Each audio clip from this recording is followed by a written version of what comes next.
Buenas tardes. Yo soy Renzo, un médico de las Filipinas y estudiante de Salud Pública en Harvard.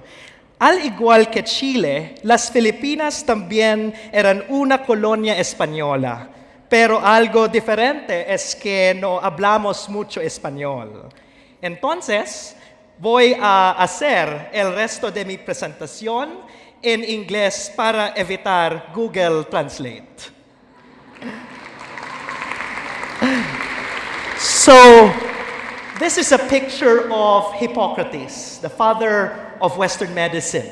And when I was a medical student, I was earlier exposed to the Hippocratic Oath, which reminds us physicians to do no harm. Do no harm on our patients in the healthcare setting. But also, I encountered one of the less famous texts written by Hippocrates, which is called Air, Water, and Spaces. And in this text, he reminded us medical students to study the seasons, study the winds, study the waters, and how all these environmental factors affect human health. And since then, that made a very strong mark on me, and it shaped my entire young career so far, doing work at the nexus of environment and health. I come from the Philippines, as I've said, and unfortunately, the Philippines is one of the most vulnerable countries in the world to climate change. This year, or last year in 2016, we were ranked number 3 in the World Risk Index and number 4 in the Global Climate Risk Index. And as you can see, the effects of climate change in these few pictures. In 2013, Typhoon Haiyan, which is the largest typhoon, the strongest typhoon ever to hit land, came to the Philippines and affected millions of people. And as you can see in this picture, what happens when climate disaster strikes? Everything is affected: food, water, livelihood, education, and most importantly, human health. Even hospitals and medical schools are destroyed. And so climate change indeed presents an important and very huge threat to human health and to health systems. And that is why in my young career as a physician, I've been advocating for preparedness, addressing climate change, which is the biggest global health threat of the 21st century, according to this journal, The Lancet. I was standing in front of my medical school with a placard trying to remind everyone, my fellow doctors and medical students, that climate change is an important health issue. And we know that climate change has a wide range of effects on human health, from undernutrition to heart disease, through rises in infectious diseases, and even injuries due to natural disasters. As I mentioned, in the Philippines, it's more typhoons, flooding, etc. But in Chile, I learned that it's melting ice in the south, or fires in Valparaiso, or even flooding in the Atacama region. And so the effects of climate change may be varied, but the important thing is, at the end of the day, who gets affected? It's us. It's human populations. It's our health and well-being. We have to be reminded that the climate catastrophe that we're facing now is generated by countries that benefited from industrialization. However, as you can see in the map at the bottom, who are the countries that will be bearing the brunt, who will be affected mostly by climate change and its health impacts? It's Africa, it's Asia, even Latin America. And it's not just climate change that is affecting our human health.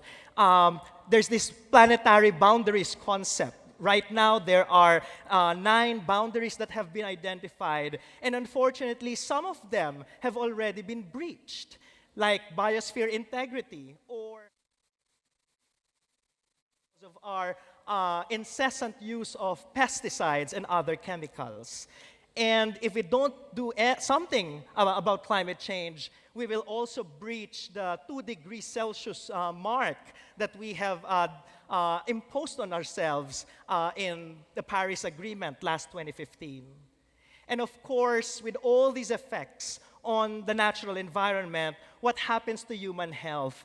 Again, as I've mentioned, our undernutrition, agriculture is affected, water resources become more scarce, and all these have grave implications on human health.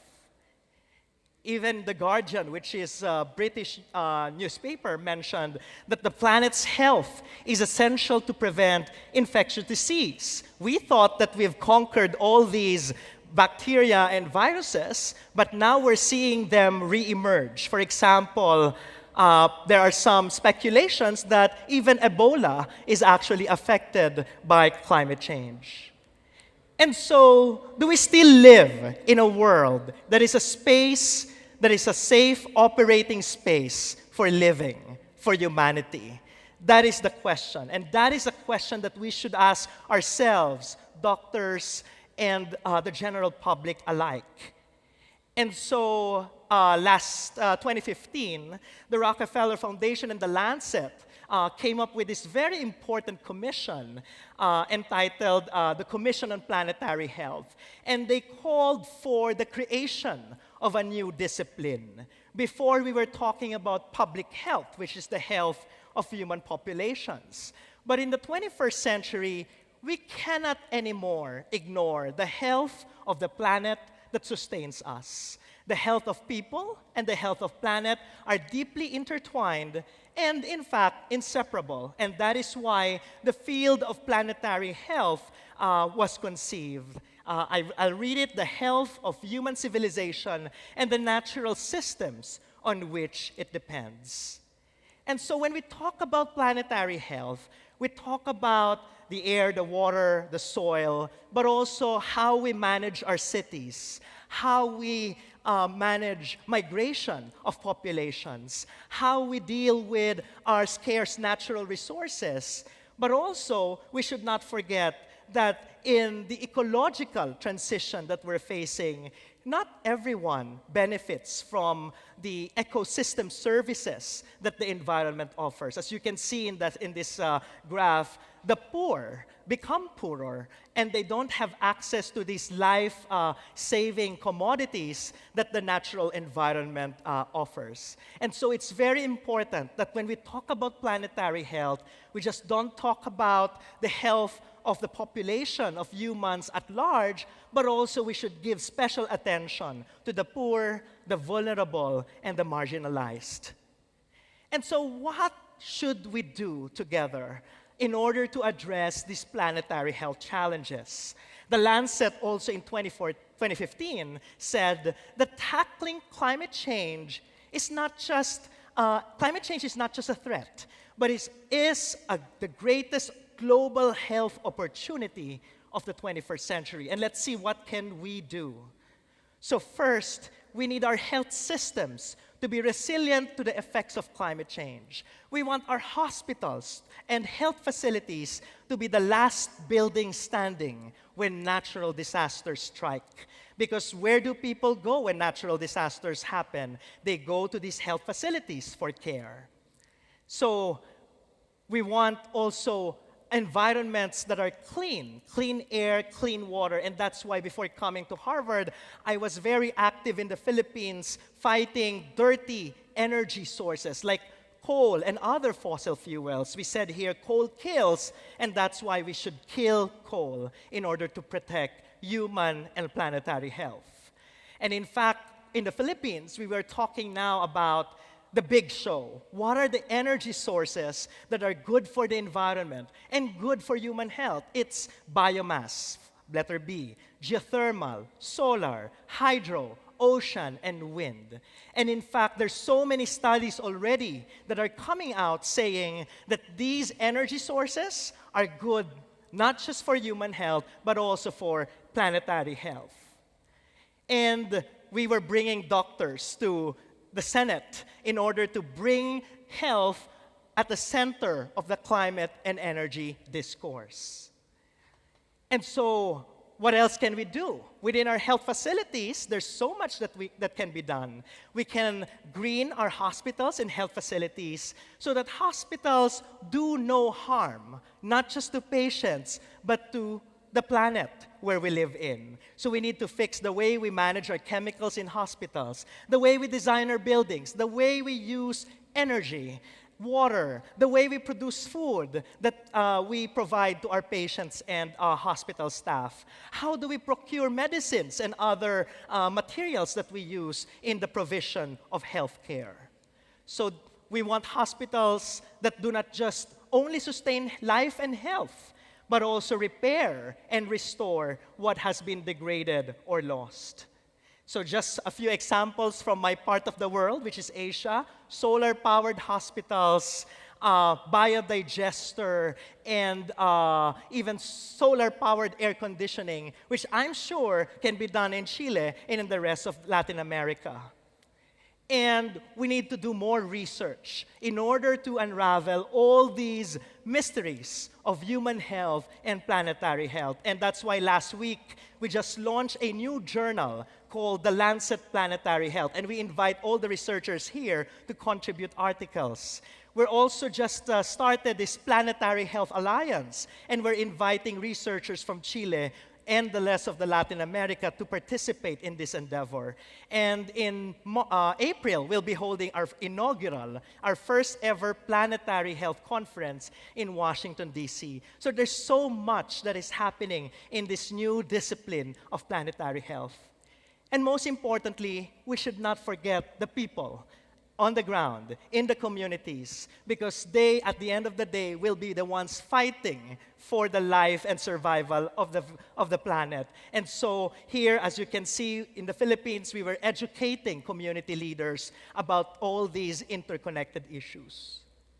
So the question that we should be asking, especially in the health sector, is what good does it do to treat people's illnesses only to send them back to the conditions that made them sick? We can give the best antibiotic or the best surgery, but if we return them to the communities that created the disease and the ill health in the first place, then probably we're not doing our job very well. And what we need in the 21st century is a cheap solution. It's climate, it's health, and equity in all policies. And I am hopeful that Chile will be in the forefront of this campaign. We don't want to be this kind of doctor who's giving the cough syrup because the patient is coughing, while ignoring all these other root causes of disease like poverty, injustice, exploitation, environmental degradation. Instead, what we want in the 21st century are planetary doctors that are solar panel huggers that protect the health of both people and planet. And perhaps in this era of the Sustainable Development Goals, this is the new way of thinking that we need, looking holistically with the health of people and health of planet combined. And so I just want to close my presentation. I was reminded by a speech delivered by your president, Michelle Bachelet, when she visited the Philippines in 2015. She actually closed her speech with a poem by Pablo Neruda, which I would like to read to you in Spanish. El Océano Pacífico se salía del mapa. No había dónde ponerlo. Era tan grande, desordenado, y azul que no cabía en ninguna parte. Por eso lo dejaron frente a mi ventana. I hope that this presentation and this conference opened a new window for all of us to collaborate and work together for a healthier people and a healthier planet. Muchas gracias.